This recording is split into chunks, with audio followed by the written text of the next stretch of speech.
हर हर महादेव प्रिय भक्तों, आज से प्रारंभ हो रहा है श्रावण का पावन महीना। एक ऐसा महीना जब हर शिव मंदिर हर हर महादेव के जय घोष से गूंज उठता है। जब लाखों श्रद्धालु भोलेनाथ पर गंगा जल अर्पित करते हैं। जब कांवड़ यात्रा से लेकर रुद्राभिषेक तक पूरा वातावरण शिवमय हो जाता है। लेकिन क्या आपने कभी स्वयं से एक प्रश्न पूछा है, आखिर पूरे वर्ष में केवल श्रावण का महीना ही भगवान शिव को सबसे अधिक प्रिय क्यों माना जाता है? क्या इसका कारण केवल एक परंपरा है या इसके पीछे छिपी है ऐसी दिव्य कथाएं जिन्होंने इस महीने को स्वयं महादेव का महीना बना दिया है? आज की इस यात्रा में हम जानेंगे समुद्र मंथन से लेकर माता पार्वती की कठोर तपस्या, और उस अद्भुत रहस्य को भी हम जानने का प्रयास करेंगे जिसके कारण माना जाता है कि श्रावण में भगवान शिव स्वयं पृथ्वी लोक पर विराजमान होते हैं। तो चलिए श्रद्धा, विश्वास और प्रेम के साथ सनातन की इस अद्भुत कथाओं से भरी आज की यात्रा शुरू करते हैं। हर हर महादेव के जय घोष के साथ। हर हर महादेव, घर घर महादेव। मित्रों, अगर आप भी भगवान शिव के भक्त हैं तो वीडियो को लाइक एंड शेयर करें। कमेंट में एक बार हर हर महादेव अवश्य लिखें। और यदि आप सनातन धर्म से जुड़ी ऐसी ही दुर्लभ और रोचक कथाएं देखना चाहते हैं तो चैनल को सब्सक्राइब करना ना भूलिए। अब आइए जानते हैं कि श्रावण का महीना महादेव को इतना प्रिय क्यों है। पौराणिक काल में जब देवताओं और असुरों ने मिलकर क्षीर सागर का मंथन प्रारंभ किया, तब मंदराचल पर्वत बना मंथन की मथानी और स्वयं शेषनाग बने उस मंथन की रस्सी। सभी को आशा केवल अमृत की थी, लेकिन अमृत से पहले प्रकट हुआ हलाहल नामक विष।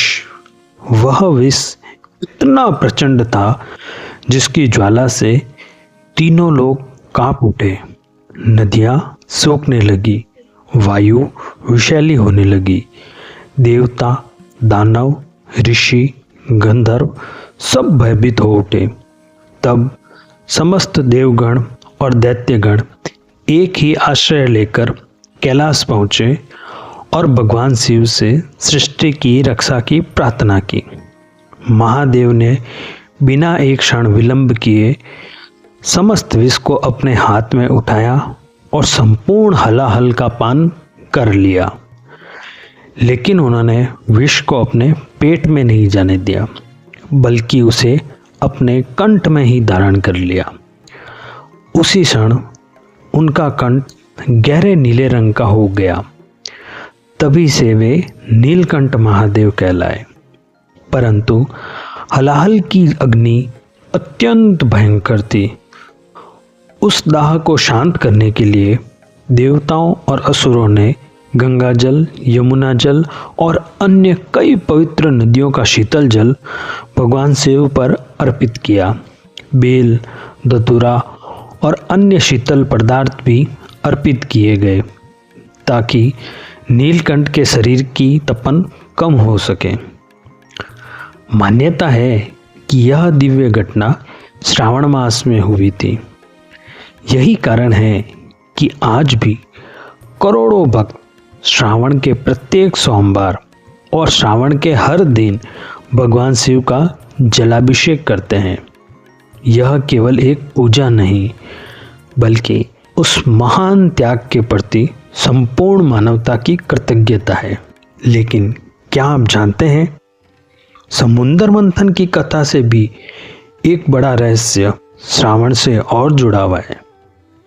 एक ऐसी तपस्या जिसने स्वयं महादेव को ध्यान से उठने पर मजबूर कर दिया। आइए अब उस अद्भुत कथा को जानते हैं।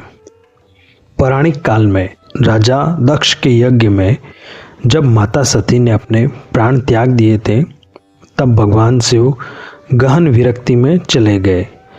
समय बीता और माता सती ने हिमालय राज के घर माता पार्वती के रूप में पुनर्जन्म लिया। बचपन से ही माता पार्वती के मन में केवल एक ही संकल्प था, भगवान शिव को पुनः अपने पति के रूप में प्राप्त करना। लेकिन भगवान शिव संसार से विरक्त होकर गहन समाधि में लीन थे। ऐसे में माता पार्वती ने जन कल्याण के लिए कठोर तपस्या प्रारंभ की। उन्होंने राजसी जीवन को त्याग दिया। पहले केवल फल ग्रहण किए, फिर केवल पत्तों पर जीवन बिताया और अंत में निराहार रहकर भगवान शिव का ध्यान करती रही। कहा जाता है कि श्रावण का पूरा महीना माता ने पूर्ण श्रद्धा और अडिग विश्वास के साथ तप में बिताया।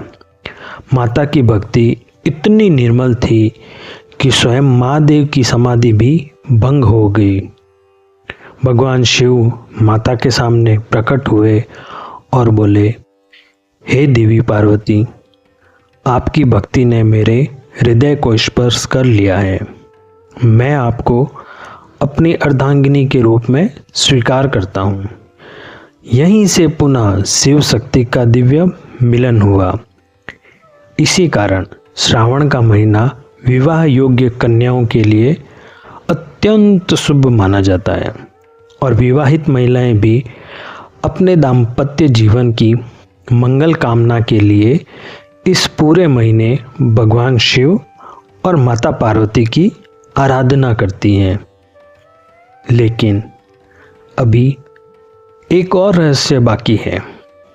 आखिर ऐसा क्यों माना जाता है कि श्रावण में भगवान शिव स्वयं पृथ्वी लोक पर अपने भक्तों के बीच निवास करते हैं? आइए यह रहस्य भी जानने का प्रयास करते हैं। सनातन धर्म के अनुसार आषाढ़ मास शुक्ल पक्ष एकादशी से भगवान विष्णु 4 महीनों के लिए योग निद्रा में चले जाते हैं। इसी काल को चातुर्मास कहा जाता है।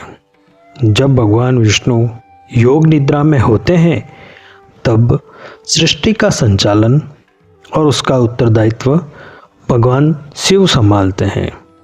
एक और सुंदर मान्यता यह भी है कि श्रावण के महीने में भगवान शिव अपनी ससुराल कनखल, जो आज हरिद्वार के समीप है, वहाँ पधारते हैं और पृथ्वी लोक पर अपने भक्तों के बीच निवास करते हैं।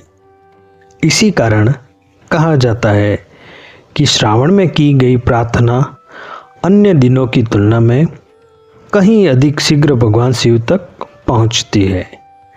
शायद यही कारण है कि इस महीने लाखों कांवड़ यात्री कांवड़ लेकर सैकड़ों किलोमीटर पैदल चलते हैं, क्योंकि उन श्रद्धालुओं को विश्वास होता है कि इस समय उनके आराध्य देव स्वयं उनकी पुकार सुन रहे हैं।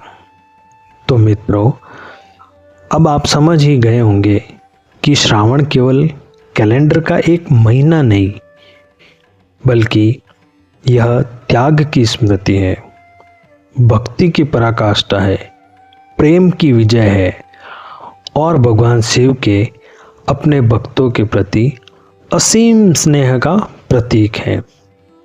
इसलिए जब भी आप इस श्रावण में भगवान शिव पर एक लोटा जल अर्पित करें, तो केवल इच्छा लेकर मत जाइए, बल्कि महादेव का धन्यवाद भी कीजिए।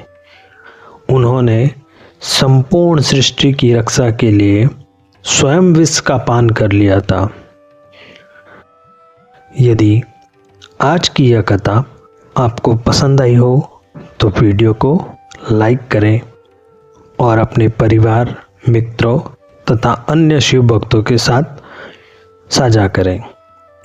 कमेंट में पूरे विश्वास और प्रेम के साथ एक बार हर हर महादेव का जय घोष अवश्य करें।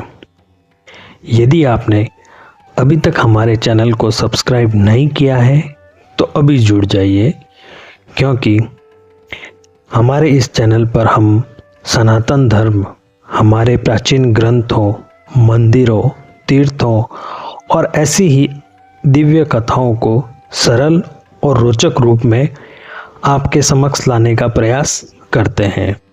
कल आपसे मिलने एक बार फिर से आऊँगा सनातन धर्म की ऐसी ही एक और अद्भुत कथा के साथ। तब तक भगवान शिव की कृपा आपके और आपके परिवार पर बनी रहे, इसी प्रार्थना के साथ हर हर महादेव, हर हर महादेव, हर हर महादेव।